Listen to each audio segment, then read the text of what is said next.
I've been part of the women's movement in India for a long time now. I think it's been about 30 years easily. And this movement is part of what is known as the autonomous women's movement in India, where it does not attach itself to any political party. And we do various things, and but I mean, with various different movements. And so some of us work with rural women, some of us work with migration, some of us work with even media, some of us work with I work with sex workers or rural women. So we are all a bunch of people who sort of believe in one ideology of feminism, I would say.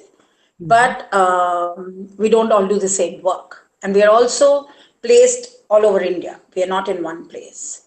So that's the way, it works. And we're now linked through listservs and, things like that. But earlier, in those earlier days, we used to actually meet physically. And we used to have like 3 or 4 days meetings, where we would have discussions on various issues, theme-based.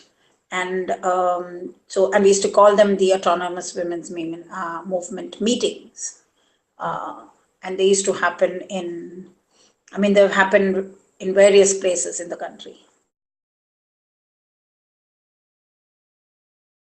The way it is, essentially, we also came together because of various incidents that happened in this country, and there was this organic response to it. So there was this the Mathura case, which is very well known, and so there were cases of rape, there were cases of bride burning because of dowry, there were cases of that sort of brought the feminists together. And the women's rights movement actually can be traced on these various incidents that took place that then helped us consolidate our negotiation with the state, talking among ourselves. Some of us work specifically with tribal communities. So, the tribal communities and their issues, slum dwellers and their issues. So, it's essentially many, many kinds of movements that come together under the umbrella of the Autonomous Women's Movement. HIV work on what is known as targeted interventions. Okay. And unfortunately, instead of targeting HIV, it started targeting populations. And one of the populations that got targeted, still is targeted, are the sex workers. So that's how we started working. We work with female sex workers, we work with male sex workers, we work with transgender people who are in sex work. So over the years, we've evolved. We started working with female sex workers, and then over the years, we've evolved. We've included men and transgender sex workers as they approached us. And the way Sangram, the organization, works is that it sort of helps build collectives of people. Okay. Because, people have to have their own voice, and they have to fight back. So that's the way we work. So we started working with female sex workers. A collective of female sex workers was formed, which is called Veshya Anyay Mukti Parishad, which is, Veshya is prostitutes in Sanskrit. And so Anyay Mukti is freedom from injustice, and Parishad is a group of people coming together. So, and it's called VAMP, and pun is totally intended. So VAMP got formed, and VAMP got formed, I think, in 1996, if I'm not mistaken. And In 2000, a group of young men approached us and said, "Listen, we are also in sex work, and we are, men who service other men." But men approached us. This was in 2000, and so then we started collectivizing men in sex work under an umbrella organization called Muskan, which actually means to be gay in Okay. Marathi. And the transgender and the men who service men are sort of together in Muskan. They sort of function together in Mhm. this organization, this collective called Muskan. And so we are a group that actually believes in collectivization as a way to negotiate with the state, to negotiate with society also, because with sex workers, the negotiation is both with state and society. You have to fight both Yes. because you can be, I mean, societal norms, society's way of marginalizing sex workers because of the work they do, invariably means that access to healthcare gets impacted, access to going to the local market gets impacted. Just generally way of life gets impacted. Yes. So so you're negotiating with the state, you're negotiating with society, and so it's essentially a struggle of being discriminated and stigmatized by both. Hmm. And this stigma can be extremely debilitating and depressing. So, what the collective does actually is that it helps to and it supports people with an ability to come together, to voice their concerns, to voice their anger, to voice their helplessness, Hmm.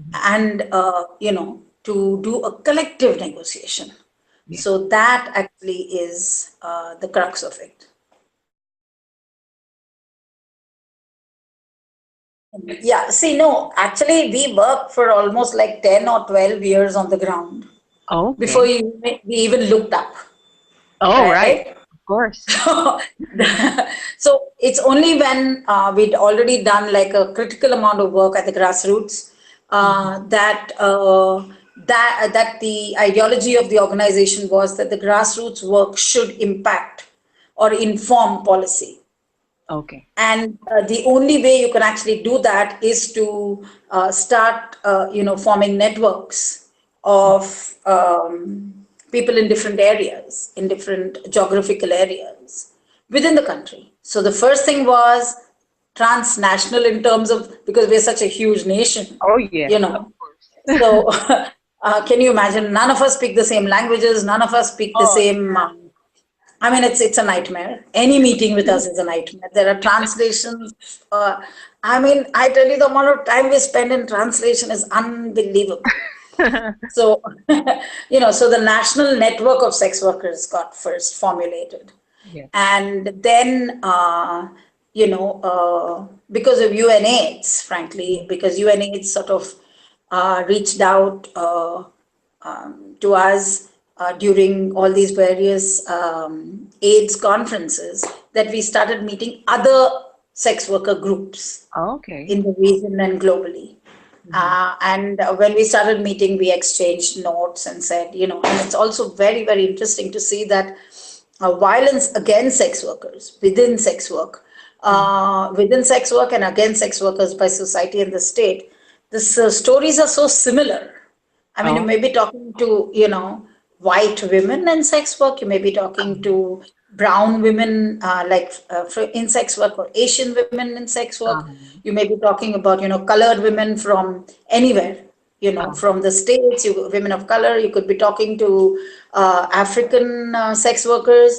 But almost everywhere, the narrative of the kind of violence that is meted out to sex workers is so, I mean, there is something so strange because of its, the nature is so similar.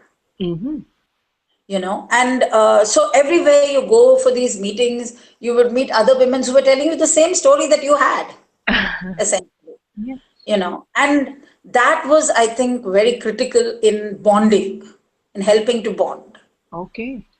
And almost across the board, the policies also were similar. They were very discriminatory policies. Nobody was willing to accept that sex workers work, you Mm. know. And even within the HIV world, even within the feminist world, in fact, the feminists were the most difficult to talk to and engage with. Oh, And now that's interesting. yes, because their understanding that sex work itself is violence, Yes. you know, sort of blinded them to the violence that happened within sex work and what the sex workers were actually fighting. So their understanding, I mean, if you talk to sex workers, they will always say that the client is the least of their concerns, in terms of violence. They're Yes. like, we can deal with the clients, we can handle them. It's the police, it's law enforcement, it's petty political gangs or criminal gangs who are like sort of organized crime that have a much larger impact Mm-hmm. on sex workers. And this happens like you talk to the Asia Pacific Network of Sex Workers, you talk to the Global Network of Sex Work, Mm-hmm. sex workers, the NSWP. You talk to sex workers from any of these regions. You talk to the African Sex Workers Alliance, which is a huge alliance, ASWA. Mm-hmm. Everywhere, the language of discrimination, the manner in which violence is meted out is almost similar. Wow. So obviously the ability to bond on this, has been very effective and useful. No, it's not yet over. You Yeah, know, definitely, definitely. it's an uphill task. It's an uphill Um, fight. I'm mhm. sorry. I mean, you may have in your class a lot of people who deeply believe in Gloria Steinem. But my Yes. God, the Talk about. problem that woman has created for the Indian sex workers is Uh-huh. unbelievable. Because this thing of, talking down Mm-hmm. Mm-hmm. to the subaltern is so much a part of the rhetoric and the practice Mm-hmm. that they find it very difficult, I think, to accept that there is a voice that is wanting to break through Yes. and that it actually has a voice, you know. Yes. But somehow, I don't know, but I'm so tired of this top down approach and talking down to us Mm. approach, which just because we are poor or poverty stricken or, whatever, or from rural India, it does not mean that we get talked down to. And this is very apparent in the understanding of our so called pain, our so called victimhood, our so called everything. Yes. And I think that there is a tremendous now anger in the sex workers movement Mm-hmm. against, the feminist, because they're seeing the feminists as people who are enemies. And I feel terrible because I come from the feminist movement. Yes. And I have to keep sort of, saying that it's feminist theory and practice that has the best analysis Mm-hmm. for sex workers, and we must tap into it. They Mm-hmm. should be our best allies. They understand issues of consent, Yes. much more. And so, mainly, my life has been trying to bridge this gap Okay. and trying to bridge the gap between the Mm-hmm. feminist theory practice and the sex workers rights movement. And Mm-hmm. I think the fear of the feminist is now receding, which is what you're seeing as the difference. Okay. Because earlier, sex workers used to get so intimidated Yes. by the feminist argument, Mm-hmm. that sex work is violence against all women, and that people in sex work were these terrible, indecent, immoral group from one kind of I wouldn't call them feminists, but at least right wing thinkers, Mm-hmm. and the feminists joining them as far as sex work is concerned. In every other sphere, they would say we don't want to talk to the right wing understandings of women and what women should be and how they should be. But where sex work is concerned, they sort of made these strange bedfellows. Yes. And I think that's been our fight, for years now. But I think also we must, to be very, very frank and to be very true, feminism is not a monolithical, homogeneous Yes. space. There are feminisms within feminisms. And that diversity is which actually helps the understanding and the theory and the practice. So I think we have tried our level best to sort of bridge this and see if, because sometimes I feel that the sex workers I work with are really people who practice feminism in their everyday lives. Mm-hmm. In the way they deal with that their negotiation with their male clients, their negotiation with the state, the struggles of this, of fighting back stigma, discrimination. I think the sex workers movement has tremendous amount of knowledge to be actually given Yeah. to feminists. So from both sides, there is a need to have a dialogue, and Mm-hmm. this the Gloria Steinem's kind of top-down approach, which is so sad for a feminist. I mean, I thought we feminists fought that all our lives, of telling us what to think about or what we should think about sex work is a scary space. And I think we should, we have fought it, we will continue to fight it.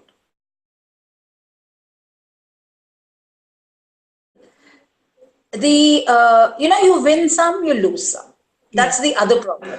It's like you're sitting on a seesaw.